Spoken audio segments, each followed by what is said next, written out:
I never thought my own son would stand by and watch his wife throw me out into the snow. But that's exactly what happened on that December night in Atlanta. And what came after changed everything. Before we continue, please do well to subscribe to this channel and like this story. Thank you so much. My name is Helen, and I raised my boy Namdi to respect his elders, to honor family, to remember where he came from. 28 years of sacrifice, 28 years of prayers and sleepless nights. I sold my best wrappers to pay his school fees. I borrowed money I'm still paying back to send him to university. And when he got that job opportunity in America, 5 years ago, I smiled through my tears and told him to go, to build a better life.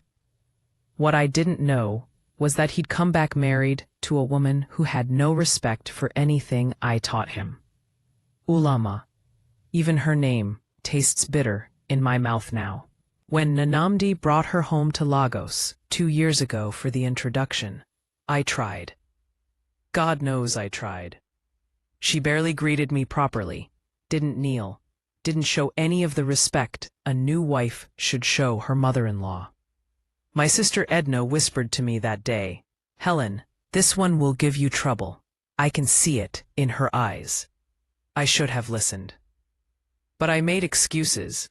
Maybe American life had changed her. Maybe she was nervous. Maybe she'd learn. So I smiled.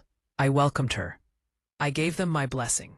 When they went back to Atlanta, I sent her wrappers, sent her provisions, sent her my goodwill. She never once called to say thank you. Not once. This December, Nnamdi finally invited me to visit. My friend Clara helped me with the visa process. "Go and see your son," she encouraged me. "Go and bond with your daughter-in-law. Maybe things will be better on her own territory." I was so excited. I'd never been to America before. I packed my best clothes, bought gifts for them both, and boarded that plane with my younger sister, Nena, who lives in New York and was coming to Atlanta to join us for the holidays. The moment we arrived at their apartment, I felt it. That coldness. Ulama opened the door wearing pants that barely covered her backside and a top that showed her belly. In my day, a married woman would never. But I bit my tongue. "Good evening, my daughter." I greeted her warmly, reaching to embrace her. She stepped back. "Helen, you're here." Not "welcome, Ma." Not "how was your journey."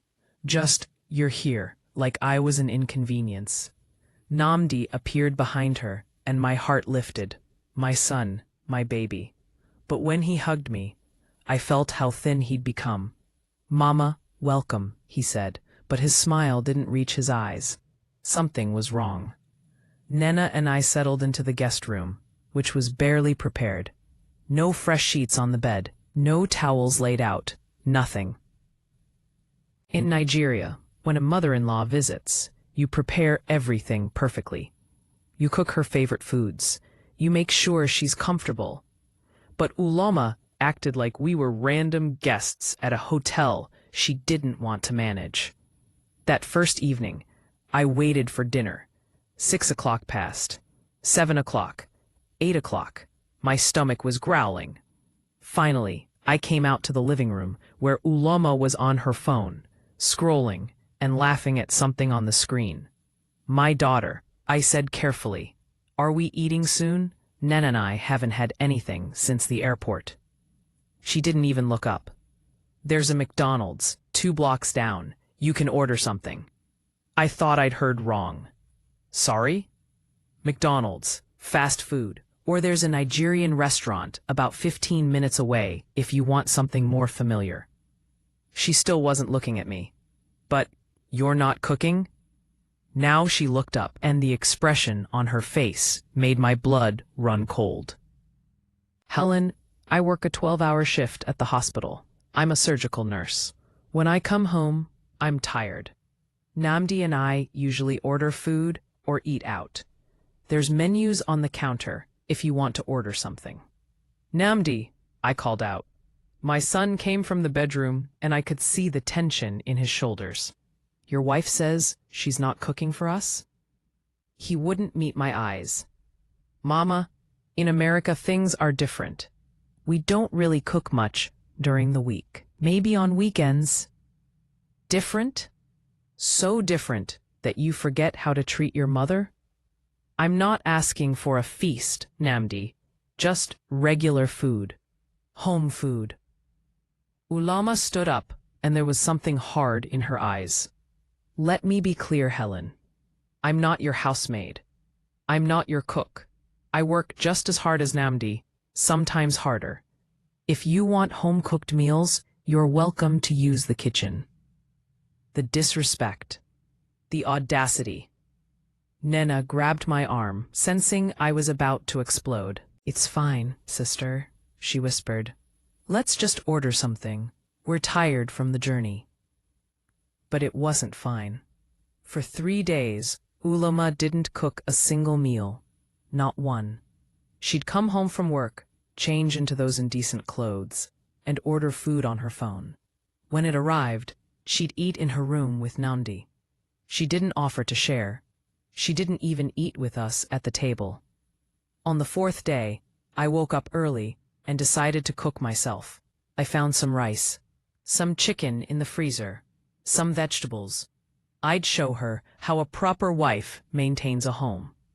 But when I started cooking, using the pots and pans, Ulama came storming out of her bedroom. What are you doing? Making breakfast. Proper breakfast, not that rubbish fast food. Did you ask if we could use my kitchen? Your kitchen? This is my son's house too. And I'm his wife. This is our home. You don't just come into someone's home and take over their kitchen without asking. In our culture, a mother-in-law doesn't need to ask permission to cook in her son's house. She laughed. Actually laughed. Your culture, Helen, we're in America now. And in this house, you ask before you use things that don't belong to you. I was shaking with anger. Namdi, come and hear what your wife is saying to me. My son came out, looking exhausted and defeated. Mama, please, it's too early for this. Too early? Your wife is disrespecting me in your own house, and you're saying it's too early? She's right, though, he said quietly, and my heart shattered. You should have asked first. This boy I raised, this son I sacrificed everything for, was taking her side. I turned off the stove, left the kitchen, and went back to the guest room, where Nena was sitting up in bed. We need to leave, I told her. We can't stay here. And go where? Helen, it's winter. It's freezing outside, and we're only here for 2 more weeks. Let's just endure it. But it got worse. Ulama started making comments about everything. About how I dressed. Those wrappers are too bulky for American weather. About how I spoke. Can you not be so loud? The neighbors will complain. About how I cleaned. We have a system here. Helen, please don't reorganize things. Then came the night everything exploded. It was a Saturday, exactly 1 week into our visit. Some of Namdi's friends from the Nigerian community were coming over for a small gathering. I assumed, naturally, that we'd cook proper Nigerian food. Jollof rice, maybe some pounded yam, some egusi soup. That's what you do when people are coming. I mentioned it to Ulama in the morning. My daughter, shall we go to the African store? We need to buy things for this evening. I already ordered catering, she said dismissively. It'll be delivered at 5. Catering? But we can cook? Why waste money on catering? Because I don't want to spend my Saturday cooking, and neither should you. Relax. You're a guest. A guest? I'm not a guest. I'm his mother, and guests are treated better than you've treated me. That's when she turned to me with eyes full of something I couldn't quite name. Not just anger, something deeper. You know what your problem is, Helen? You think because you're Namdi's mother, the whole world should bow down to you. You think everyone should cater to you, serve you, worship you. Well, I'm not doing that. I'm his wife, not his servant, and definitely not yours. How dare you speak to me this way? How dare you come into my home and act like you own it?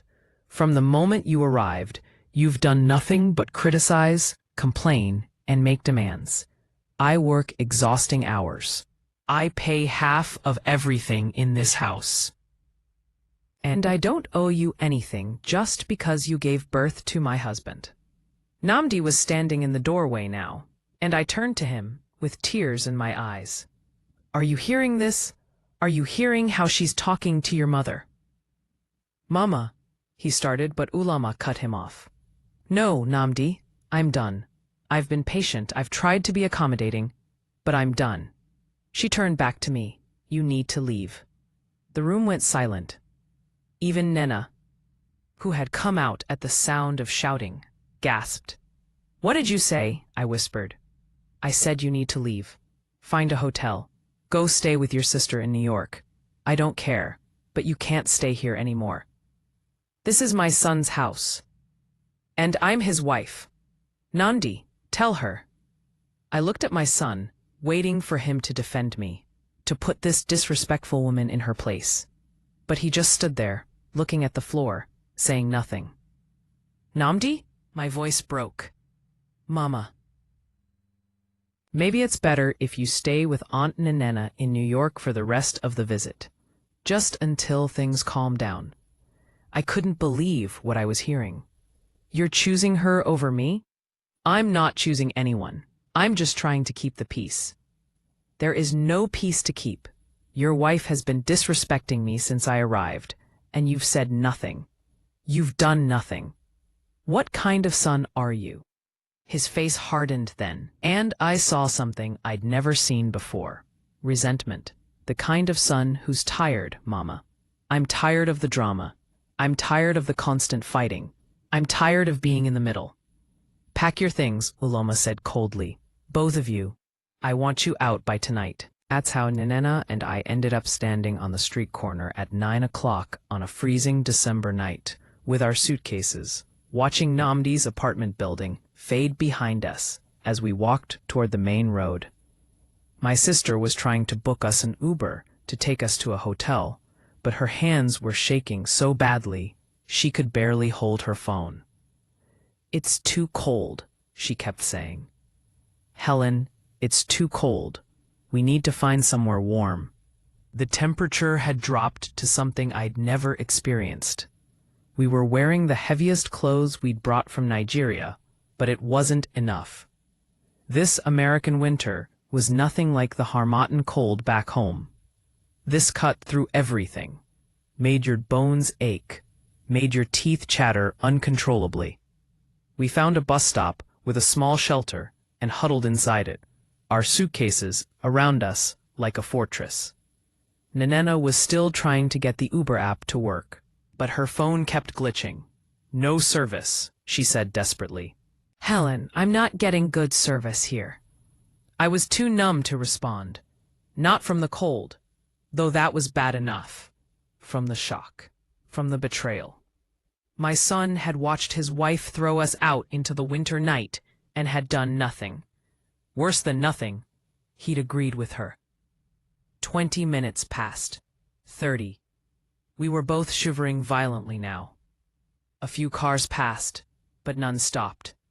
Why would they? 2 African women at a bus stop with suitcases probably looked like we were waiting for public transportation, not stranded in a crisis.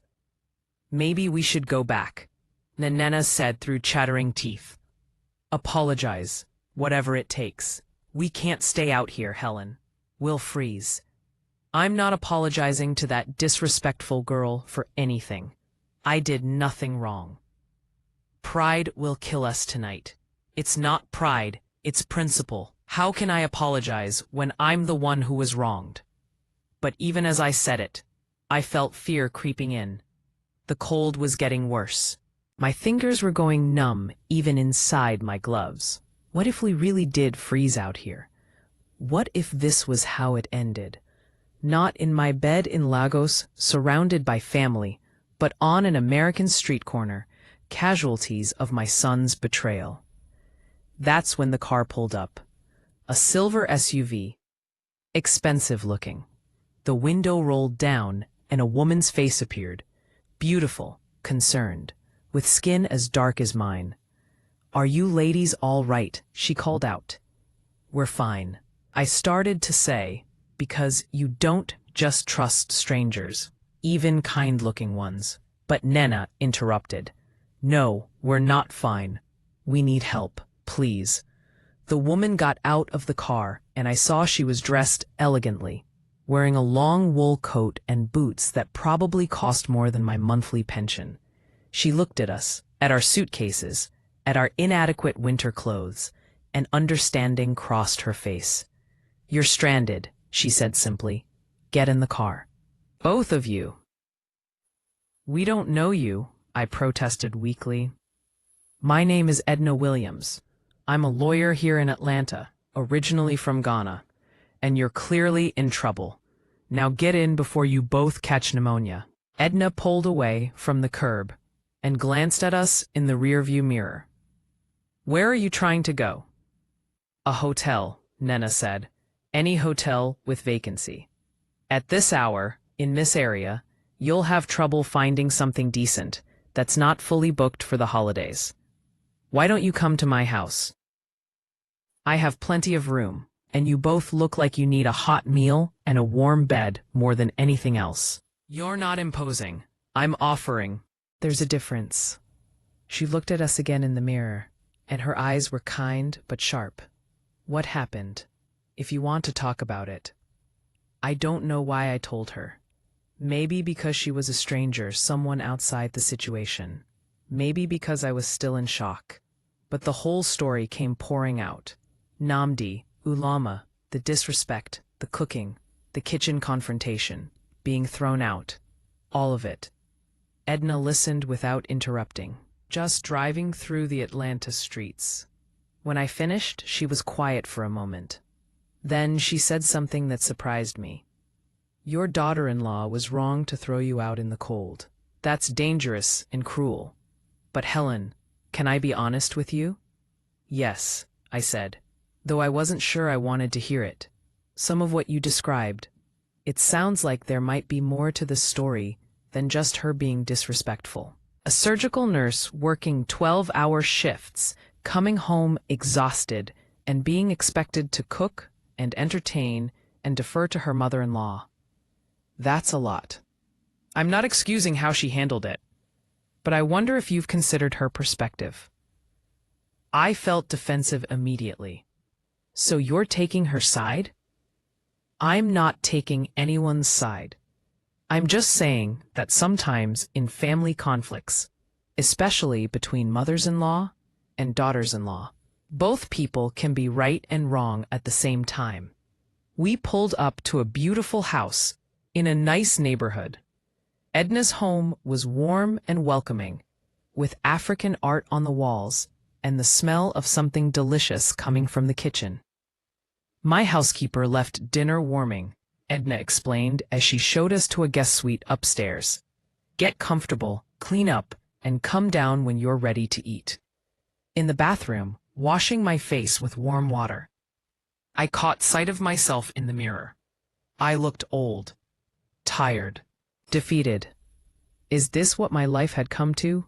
Dependent on the charity of strangers because my own son wouldn't stand up for me?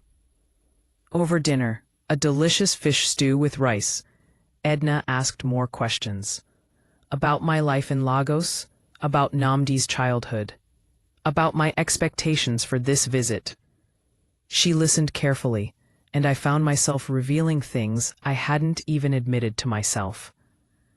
I thought when I came here, Ulama and I would bond, I confessed. I thought she'd see that I'm not a threat, that I just want to be part of their lives.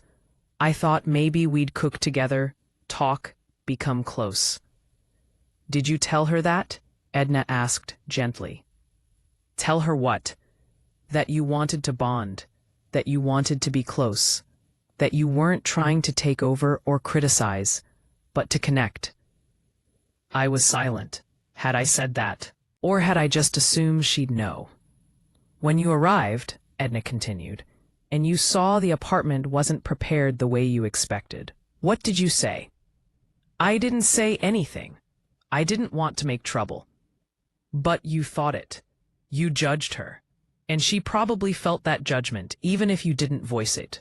Then when you wanted to cook, you didn't ask if you could use her kitchen. You just did it. From your perspective, your family, you don't need to ask. From her perspective, you're a guest who's taking over without permission. But I'm his mother. Yes, and she's his wife. Helen, I'm not saying you're wrong to want respect. You deserve respect. But respect goes both ways. And sometimes the way we show respect in Lagos is different from how people show it in Atlanta, especially for a younger generation that grew up differently. I wanted to argue, but something in Edna's words was cutting through my anger and reaching a place of honesty I'd been avoiding.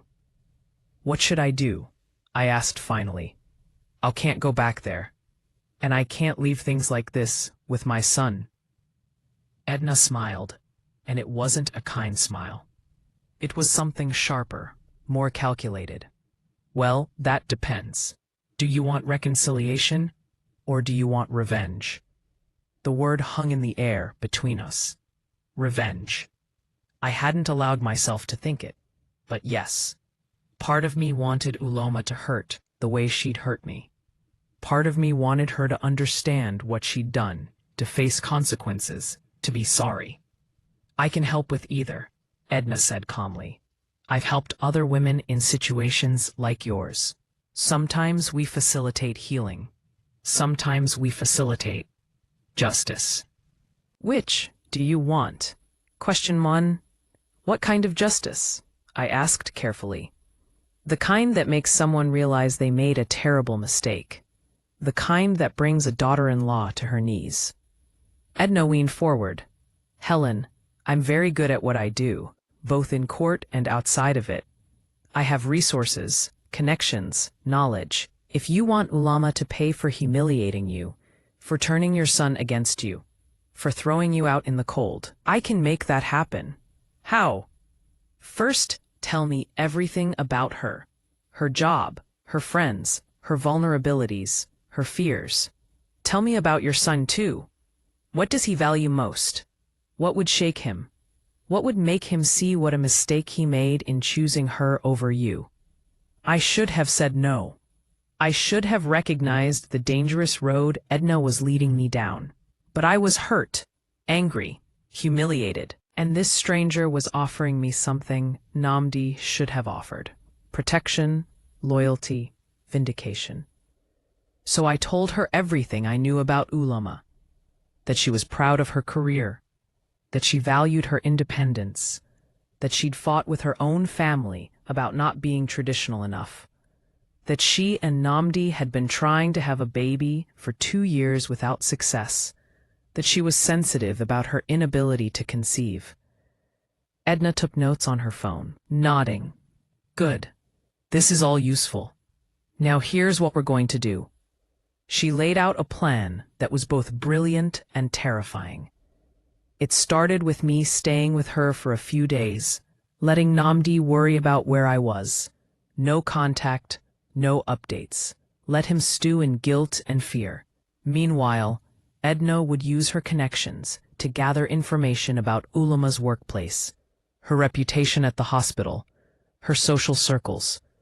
Information is power, Edna explained. Once we know more about her professional life, we can start creating pressure points. Nothing illegal, nothing that could be traced back to you, just strategic complications. Problems at work maybe, questions about her competence, rumors about her attitude, small things that add up. But won't Namdi defend her? That's the beauty of it. He'll try to defend her, which will stress their relationship. She'll be dealing with professional problems. He'll be worried about his mother going silent. And the tension between them will grow. And when things are bad enough, when they're fighting and stressed and questioning everything, you reach out. Not to reconcile, not yet. Just to remind Namdi of what he lost when he chose her. Make him question his choices. And then we give Ulama a choice. She can apologize publicly, completely, and accept you as the matriarch of the family, with all the respect that entails, or the problems continue and escalate. By the time we're done, she'll either break or bend. Either way, you win. It was manipulation. It was calculated. It was wrong on so many levels. But it was also tempting. I need to think about it, I said. Edna nodded. Of course, sleep on it. But Helen, remember how you felt tonight, standing in that cold, abandoned by your son, disrespected by that girl. Remember it, and then decide what you want to do about it.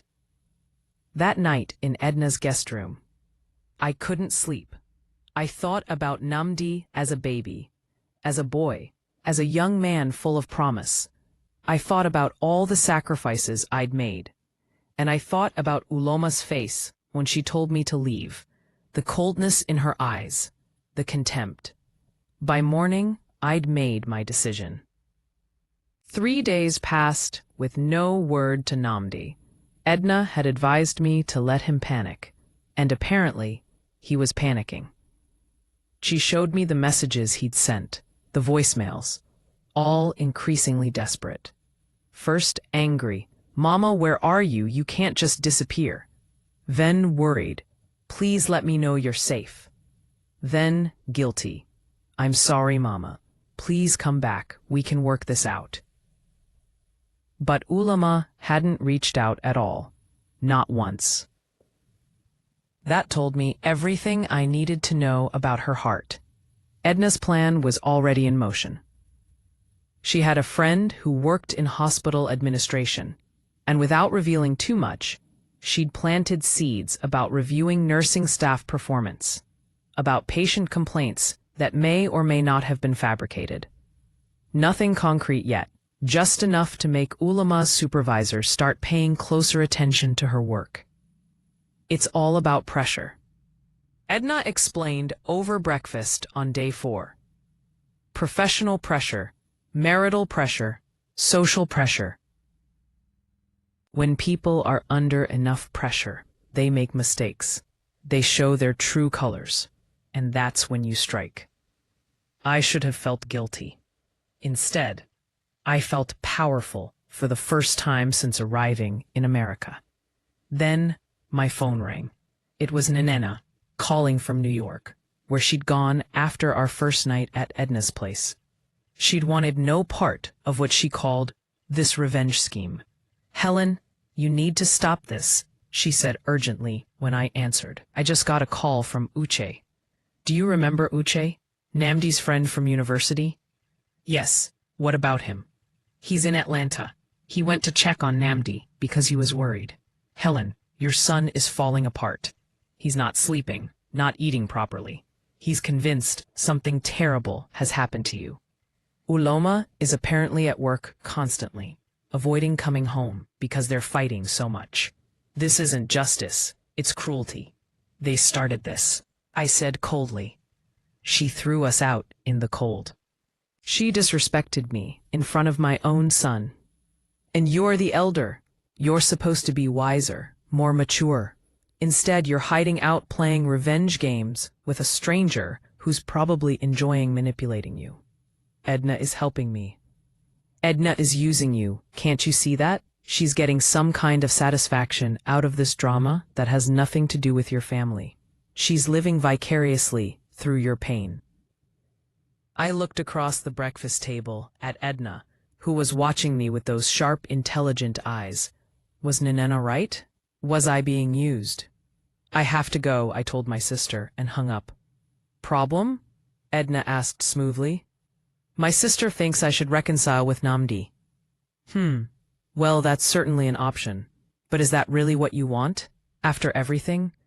Before I could answer, her phone buzzed. She glanced at it and smiled. "Interesting.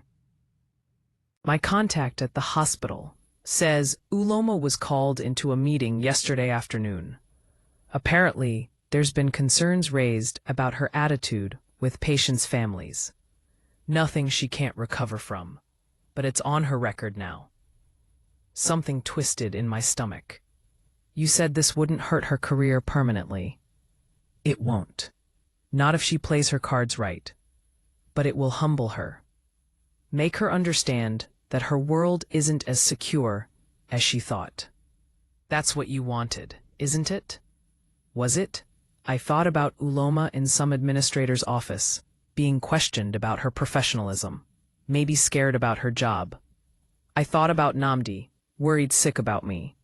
I thought about the whole messy situation, and suddenly felt very tired. I want to see my son, I said. Edna's expression cooled slightly. Are you sure? We haven't reached the optimal point yet. Give it a few more days. I want to see my son.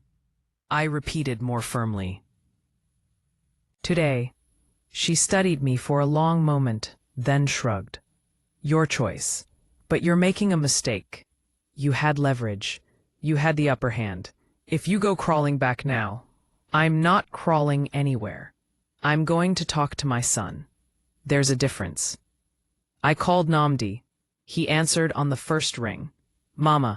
Mama, where are you? Are you okay? I've been so worried. I'm fine. I'm safe. I've been staying with a friend. For 3 days without telling me, Mama, I thought something terrible had happened. I was about to file a missing persons report. Maybe now you understand how I felt when your wife threw me out on the street. Silence.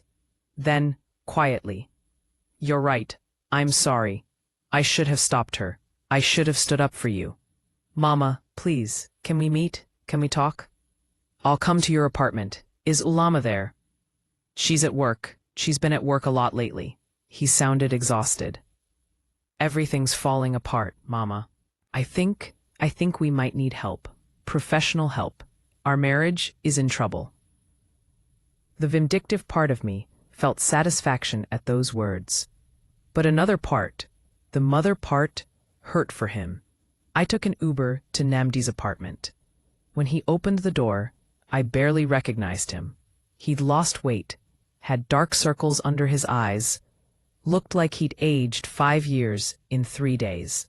Mama, he whispered, and then he was hugging me, holding me like he used to when he was a little boy and had nightmares. We sat on the couch and everything poured out, not just from me, but from him too. He told me things I hadn't known. How Ulama had grown up in a household where her father was extremely traditional, controlling, and her mother had no voice. How she'd fought her whole life to be different, to be independent, to not be dominated by anyone. How when she married Namdi, she'd made it clear that she wouldn't accept traditional mother-in-law dynamics, because she'd seen how they destroyed her mother's spirit. She's terrified of becoming her mother, Namdi explained. And when you came and started, not meaning to, Mama, but started acting like you expected her to serve you, to defer to you, it triggered all her fears. She overreacted, she panicked, she pushed back too hard. So I'm the villain in this story. No, Mama, there is no villain. That's what I'm trying to say. You both came with expectations and fears and histories, and instead of talking about them, you collided. And his voice cracked. I didn't know how to bridge the gap. I was raised to respect you, to honor you, but I also love my wife. And I've been trying to keep both of you happy, and instead, I've made everything worse. She was disrespectful, Namdi. Yes, and you were judgmental. Can you admit that? Can you admit that from the moment you arrived, you were measuring her against some standard she didn't even know existed? That you criticized her clothes, her cooking, her home, everything, without ever once asking what her life was actually like? I wanted to argue, but sitting there, looking at my son's devastated face, I couldn't. Because he was right. I had judged her. I had expected her to be something she wasn't. I'd wanted her to be a traditional Nigerian daughter-in-law, and she'd wanted to be seen as an equal. And instead of finding middle ground, we'd gone to war. "What do you want me to do?" I asked quietly. "I want you to talk to her. Really talk. Not at each other, but to each other. Listen to her story. Let her listen to yours. And maybe we can find a way forward. And if we can't?" He looked at me with such sadness. "Then I'll have to make choices I don't want to make, Mama. Because I love you, but I also love her, and I need you to understand that I can't choose between you forever. Eventually, if there's no peace, I'll have to choose my wife. Not because I don't love you, but because she's my partner, the person I'm building my life with." It was the hardest thing I'd ever heard, but it was also honest. Real. And maybe that's what had been missing all along. Honest communication instead of expectations and assumptions. Ulama came home 2 hours later. When she saw me sitting there, she froze. For a moment, I thought she'd turn and leave, but Namdi stood up. "Babe, please, stay. We need to talk. All of us." She put down her bag slowly, took off her coat, and sat in the chair across from me. We looked at each other, really looked, for the first time since I'd arrived.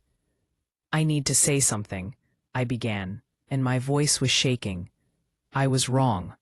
Not about everything, but about some things. I came here with expectations I never shared with you. I judged you without trying to understand you. And when you didn't meet my expectations, I became bitter and critical instead of curious and open." Ulama's eyes widened slightly, but she didn't speak. "But you were also wrong," I continued. "You threw me out in the cold. You disrespected me repeatedly. You made no effort to welcome me or make me feel like family. And I don't care what your reasons were. That was cruel." "You're right," she said quietly, and now I was the one surprised. It was cruel.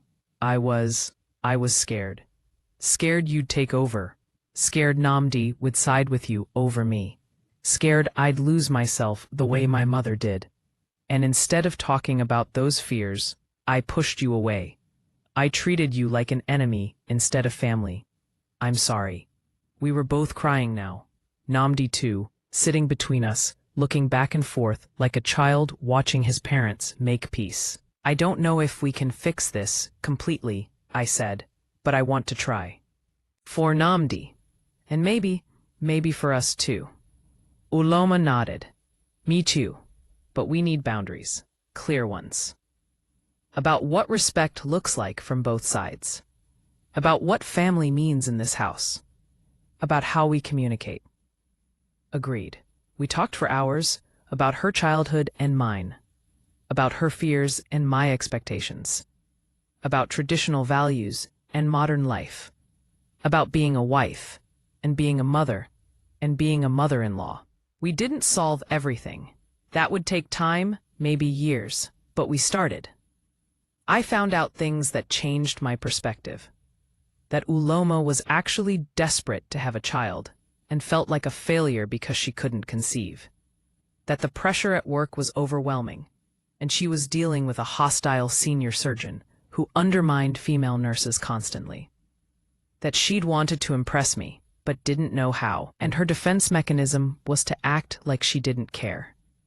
I shared my own struggles too, about raising Namdi alone after his father died. About the sacrifices that left me feeling like I deserved recognition, respect, gratitude. About being scared of becoming irrelevant in my son's life. By the time Nanena came back from New York, 2 days later, the atmosphere in the apartment had completely changed. Uloma and I weren't best friends, but we weren't enemies either. We were two women trying to figure out how to share space in Namdi's life without destroying each other or him in the process. The morning after our long conversation, Uloma woke up early and made breakfast. Not because I expected it or demanded it, but as a gesture. When I came into the kitchen, she looked almost shy. I wanted to show you that I can cook, she said. I usually don't have the energy after work, but on weekends, I actually enjoy it. We made jollof rice together that afternoon. She showed me American techniques she'd learned. I showed her tricks my mother taught me. We laughed when she accidentally put in too much pepper, and I had to fix it. It felt like the beginning of something real, but I couldn't stop thinking about what I'd almost done.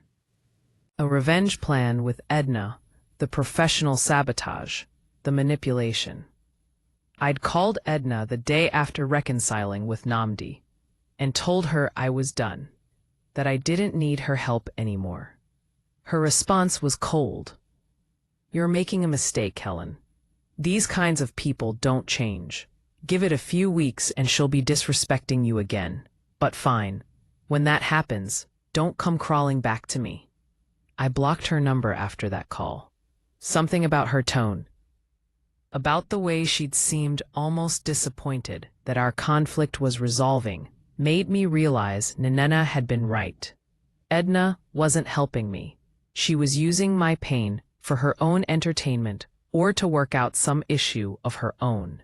When I told Ulama what I'd almost done, sitting on the couch one evening while Namdi was at work, her face went pale. "The meeting at the hospital," she whispered. "The complaints about my attitude, that was you?" "I'm so sorry," I said, and I meant it with everything in me. I was hurt and angry, and I wanted you to hurt too. It was wrong, deeply wrong. She was quiet for a long time, processing. "Those complaints could have seriously damaged my career, Helen. I've worked so hard to get where I am. If they'd escalated." "I know, and I'll do whatever it takes to make it right. I can call the hospital, explain it was a misunderstanding. Say that I was the difficult family member and you handled everything professionally." "No," she interrupted. "That might make things worse, raise more questions. I'll just have to work extra hard to prove those concerns were baseless." "But Helen," she looked at me directly, "I need you to understand something. I'm willing to work on our relationship. I'm willing to try to bridge our cultural differences and find common ground. But if you ever try to sabotage my career or my life again, we're done. I don't care if it destroys my marriage. I won't accept that." "You won't have to. I promise you. I'm ashamed of what I did." She nodded slowly. "Then we move forward. But I need to be able to trust you." Trust. Such a simple word for such a complicated thing. But over the remaining week of my visit, we built little pieces of it. Uloma took a day off work to show Nenena and me around Atlanta. She introduced me to her friends at a dinner party, introduced me proudly as her mother-in-law, not reluctantly as an obligation. She asked me about my life in Lagos, my friends, my interests, treating me like a person rather than just a role. And I tried too. I asked about her work, listened to her stories, acknowledged how difficult her job was. I complimented her home instead of criticizing it. When she came home exhausted one evening and ordered takeout instead of cooking, I didn't comment. I just helped set the table and asked about her day. On my last night in Atlanta, the three of us sat together in the living room. Namdi looked better, healthier, the weight of stress finally lifting from his shoulders. "Mama," he said, "I know this visit didn't go the way any of us planned, but I'm grateful for how it ended. You and Ulama working things out. It means everything to me." "We still have a long way to go," Ulama added. "There will be more bumps in the road, more misunderstandings. But at least now we have a foundation. We know we can talk through things." I reached out and took both their hands.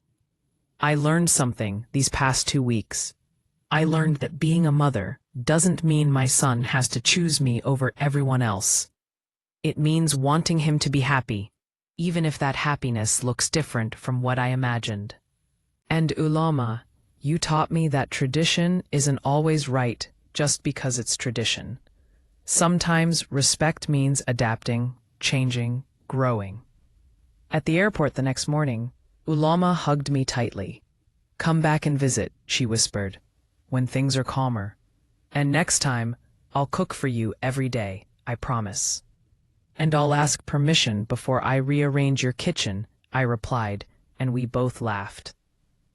On the plane back to Lagos, I thought about everything that had happened, about how close I'd come to destroying my relationship with my son over pride and hurt feelings, about how a stranger's offer of revenge had almost led me down a dark path, about how the daughter-in-law I'd seen as an enemy was actually just a woman trying to navigate her own fears and traumas.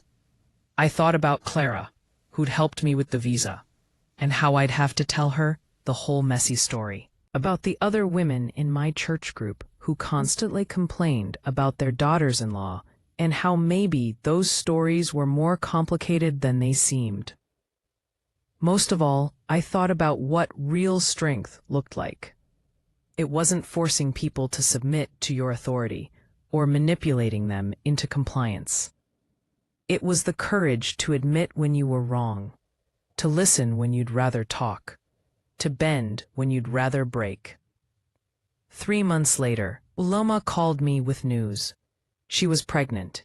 They'd found out just after I left, but had waited to make sure everything was okay before telling anyone.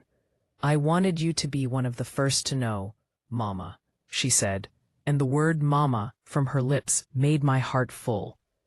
"And I was hoping, when the baby comes, you could visit again, help us in those first few weeks. If you want to." "I'd be honored," I told her, crying happy tears. When the baby arrived, a beautiful girl they named Adaizi, I flew back to Atlanta. This time, I asked before I cooked. I offered help instead of criticism. I watched Uloma mother her daughter with a fierce tenderness that reminded me of myself all those years ago with Nnamdi. And I understood. She wasn't trying to reject tradition. She was trying to take the best parts of it and leave behind the parts that had wounded her own mother. I tell this story now to other women, other mothers-in-law who feel disrespected or pushed aside. I tell them about the cold night I stood on that Atlanta street corner with my suitcases, about the revenge I almost took, about the reconciliation that saved my family. Pride will keep you warm for a moment, I say, but it will leave you frozen and alone in the end. Sometimes the hardest thing and the right thing are the same thing. Admitting you are wrong, listening to someone else's pain, and choosing connection over being right. It's not a perfect ending. Uloma and I still have difficult moments. We still sometimes step on each other's toes, still sometimes misunderstand.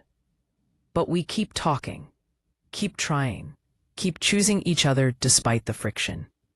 And my son, he's no longer stuck in the middle, trying to please everyone and satisfying no one. He's a father now, a husband, a son, and he can be all those things without tearing himself apart. As for Edna, I never heard from her again after I blocked her number. Sometimes I wonder how many other women she's approached with her offers of revenge, how much pain she's caused in other families. But mostly I'm just grateful I walked away before the damage was permanent. The stranger who helped me that cold December night gave me something, even if it wasn't what she intended.